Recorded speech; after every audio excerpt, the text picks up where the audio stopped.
weird saying that. I wanted to film a video talking about a bunch of tips that I have for first year teachers because I was a first year teacher last year. There were a bunch of things that I learned in my first year teaching that I wanted to kind of share with any new teachers, anyone who is in their student teaching that is kind of nervous for their first year teaching. Maybe you're about to start, this is the summer leading up to your first year teaching. I'm gonna take you through my day as a teacher on summer break, kind of what that usually looks like. There's usually not any plan or routine, but I'm gonna take you through my day today and go through 5 tips for your first year teaching. I feel like my day cannot start if I don't have coffee.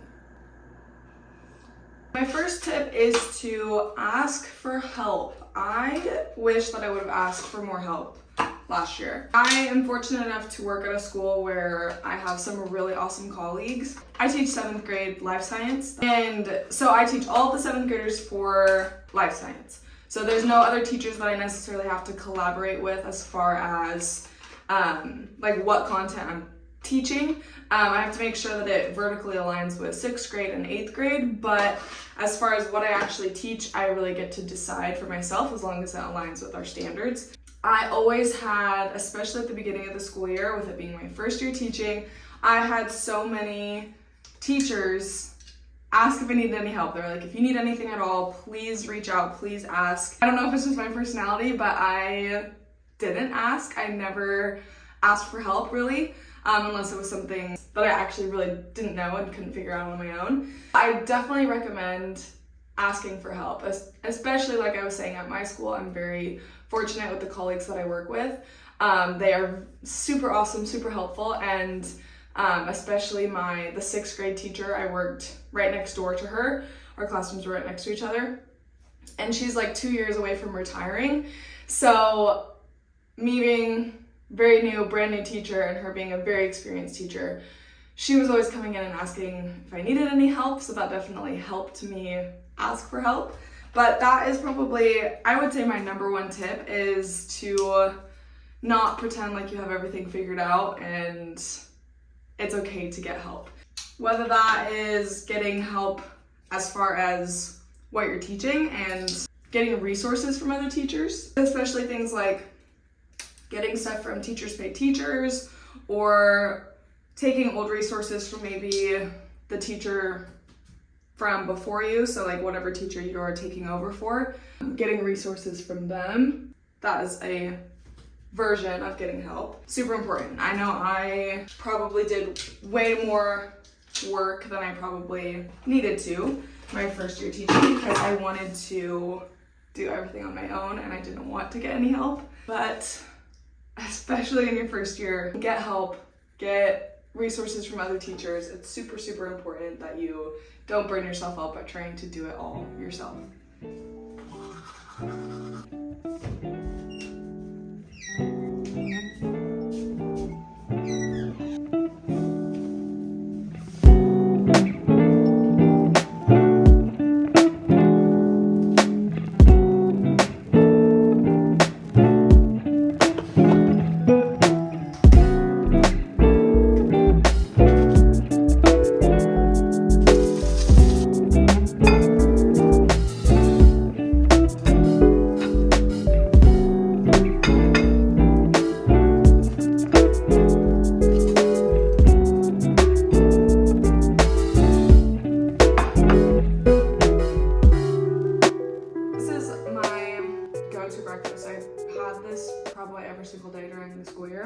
Normally I do 2 eggs with egg whites added to it just for the extra protein, but I only had 1 egg. So I add 1 egg, egg whites, and then avocado toast with the Dave's Killer Bread bagels, everything bagels, so good. So my next tip is, it kind of goes along with the first tip, and it's more of like an understanding than a tip necessarily, but understanding that it's okay not to have everything figured out. Okay, obviously that goes right along with asking for help, because if you are asking for help, it means you don't have everything figured out. It's kind of the idea that you aren't an expert, and it's almost like you're gonna have imposter syndrome If you don't know what imposter syndrome is, it's kind of like when you're doing something and you feel like you aren't qualified or you don't really know what you're doing, so you're kind of winging it. I cannot tell you the amount of times that I went into the school day literally not having anything planned. So luckily, the reason I did that was because I had first period prep. I had like an hour and a half long prep in the morning before I taught my classes. So I did have a long chunk of time to kind of get things figured out, but I definitely was winging it sometimes. But especially in your first year, like I would have students ask, oh, when's our test gonna be? Oh, what are we doing next week? Hey, I'm gonna be gone next Friday. What are we doing next Friday? And I would straight up have to tell them, I don't know what we're doing next Friday. I will let you know. Obviously, when a student asks that, when a student says, is being proactive and saying, hey, I'm gonna be out of town, it definitely forced me. I had to get things figured out. I had to get some sort of plan so that they could stay caught up since they were gonna be out of town. But just know that it's okay if you have moments like that where you're like, oh my gosh, I don't have anything figured out. I don't know what I'm doing tomorrow. I don't know what lesson I'm teaching. I don't know what I'm doing. I don't know what homework I'm gonna assign. I don't know what I'm doing. It's okay, and I definitely went through that many times. And this could be unique to my situation, but I was working where I didn't have anyone that I was teaching necessarily alongside. I was in charge of the entire 7th grade science curriculum. And so what I wanted to teach that day was what I was going to teach. I didn't have to teach the same thing as another teacher like in most bigger schools. So it's definitely a unique situation for me. If you are at a school where you are working alongside a team, you are working alongside those people. So most likely they will have the lesson plan, the content that you're teaching that day.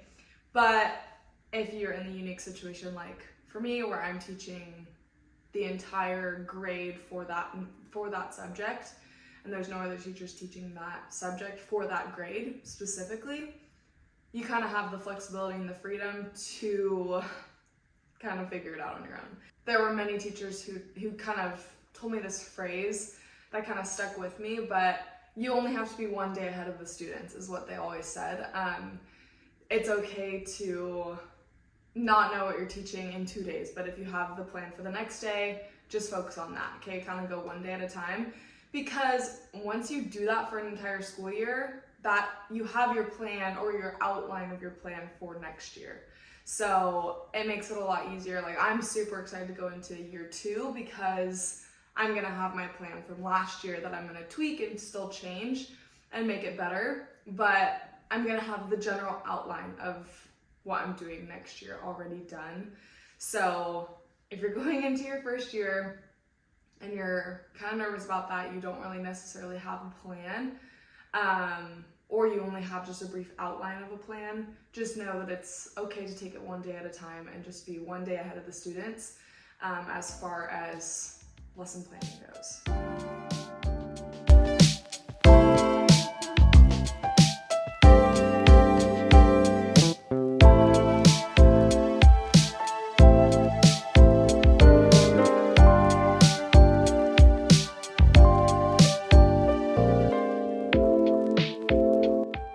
So it's a little bit later in the day now, and I am just about to do a little run outside. I didn't have time earlier to run when it was a little less hot because it's my sister's birthday and we went and surprised her with lunch. I forgot to film any of that, but that brings me to tip number 3. So tip number 3 is keeping on top of your mental and physical health. It's super easy to let those things go when you are giving so much into your job. And this goes for really all professions. I think it's super important to stay on top of taking care of yourself because, again, when you are pouring all of your energy into your students and your job, it's easy to kind of let yourself take the back seat and not take care of your physical and mental health, which I think the two of those things go hand in hand together. And I'm not gonna lie, there were lots of days when I got back from teaching, maybe it was just like a extra long day, it was just mentally draining. The last thing I wanted to do was go and work out and push myself in a workout. Just sounded horrible to me. But if I just went and even went on a walk or did something outside or did anything to just move my body a little bit, I always felt so much better. I definitely noticed whenever I would maybe get less sleep than I probably should. I don't want to admit how many days I had where I got probably less than 5 hours of sleep. I definitely noticed a huge difference in the next day teaching. So staying on top of getting enough sleep, obviously that goes for really anyone, not just first year teachers. Eating enough food, make sure if you're packing a lunch, make sure it's a healthy lunch. It's really easy to just, order lunch from your favorite fast food place or go on your lunch break and go and get fast food, but if you take the time to pack a healthy lunch, it really helps you to stay energized throughout the day and really sets you up long term for better overall health. So really important that you stay on top of your physical health, which I really think in turn helps your mental health. Mental health is something that is so important as a teacher. If you're not staying on top of your mental health, it's really apparent to your students when you're not thriving mentally. I definitely had multiple days where I would be on like the verge of tears because my personal life was a mess, and I was working a second job and I was just burnt out and tired. Basically just staying on top of your health in general. So taking care of yourself, knowing that if you put yourself first sometimes, it's going to help you in your profession. It's going to help you be a better teacher, be more patient for the students. In times where it's a little bit more stressful at school, you can handle it because you don't have the extra stress going on in your life from not getting enough sleep, not eating healthy enough, not taking care of yourself, not nourishing your body, okay? All of those things definitely can play a huge role in how good of an educator you are. So with all of that, I am gonna go endure the 82-degree heat and go on a little run. So wish me luck.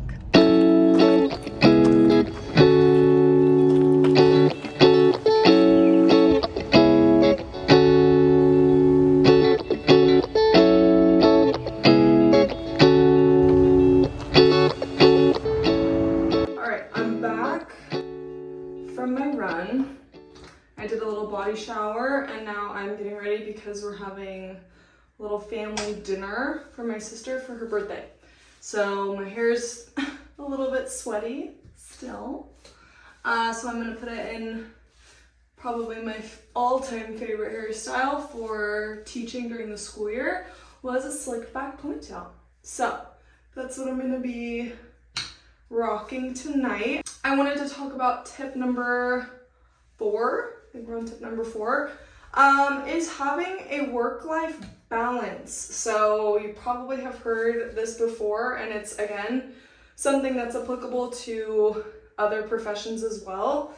But I think it's super duper important to have a work-life balance when you're a teacher because it's so easy to take work home with you, whether that's papers that you want to grade or lesson planning for the next day or sending home emails, whatever it is. I think it's really important to leave work at school or leave schoolwork at school and don't take it home with you. That was kind of a boundary I had to set for myself because I spent so much time at home doing schoolwork. So it's very important to kind of draw that boundary. And I made that realization a few months into my first year teaching was I really needed to set that boundary because I was taking home papers to grade or going to a coffee shop after school to grade, and I just work and life and taking care of myself was kind of blending together too much. And so what the boundary that I kind of set was I could stay after school later if I had, because obviously you don't want to just not get things done. If you have papers to grade or lessons to plan for, you don't want to just leave and don't worry about it, you still want to get it done. And so instead of taking it home and taking time away from your personal life to do it, I almost just treated my work day as a little bit extra, just a few more hours at the end. So I would stay after school, after the kids left, to grade those papers or to plan for the next day instead of taking it home and doing it. So maybe I was at the school a bit longer, but as soon as I left the school, I was not in work mode. Like, I tried not to think about school, tried not to, let it blend into my personal life. And I felt like that made a huge difference for me because I was able to, while I was at school, I was working on school, whatever I needed to get done that week. But as soon as I left, as soon as I got in my car and started driving home, I was done thinking about it. The idea is if I left before I got all my stuff done, I was going to be thinking about it that night and I was going to be stressed about it that night. So I wouldn't let myself leave the school until I got that done. Maybe I was there 2 hours later, an hour later, whatever that may be. But I just feel like it helped me to maintain that work-life balance. On a different note, this hairstyle is probably the #1 hairstyle I did throughout teaching. A slick back ponytail, and then I'll probably put it in a little braid or something. But I am gonna put on a little bit of makeup.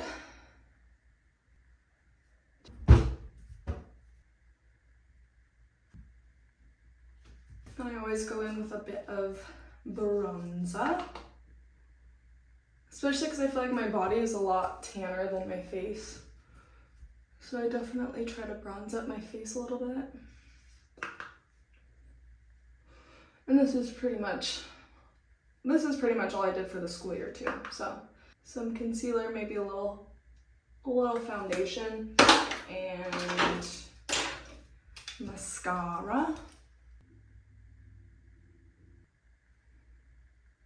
Another thing with the work-life balance thing is if you have a little bit of extra work to do and maybe you have something right after school that you need to go to, and so you can't necessarily stay after school to get something done, is show up early. I know as teachers we already have to get to school pretty early and wake up pretty early, but I mean, it's crazy, at least for me, 20 minutes right in the morning, I feel like I'm the most productive. I'm awake, ready to go, and the amount of work I can get done in those 20 minutes is crazy if I actually, plan for it and apply myself. So that's another tip. If you don't want to stay after school when you're tired and you've just gone through an entire work day, maybe just get there a little bit early to get a little extra work done. I think I'm gonna do a bubble braid. This was my go-to hairstyle throughout the school year. It's so easy. For Dress Like a Teacher Day, I asked the students who were gonna dress up like me what they were gonna do with their hair, and they all were like, slick back bubble braid, because they just knew that was my go-to.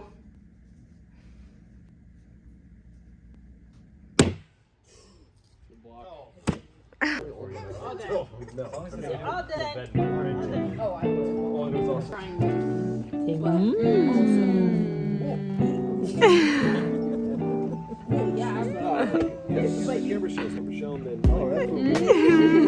need to go buy one before. I need to go buy one before. Like every kid wakes up in the morning and they're like, oh yeah, like you wake up and then like you get to watch cartoons. It's like Friday. Well, when you get up before your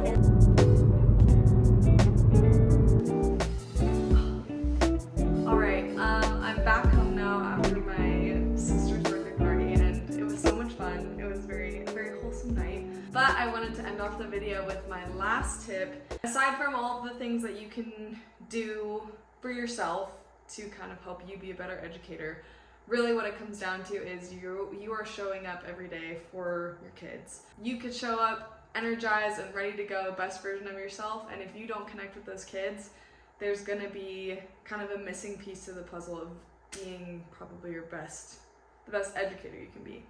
So obviously in your first year, you don't have all of these tools that all of these experienced teachers have as far as classroom management and teaching strategies, parent communication, a bunch of different categories you probably aren't going to be an expert at, but I feel like you can be an expert at building relationships with students. I feel like if you just are yourself and you ask the students about themselves, you listen when they have something to tell you, in those moments where maybe you have free time in your classroom or you're out on recess duty and a kid comes up to tell you a story, if you listen and make them feel heard, that is how they're going to connect with you.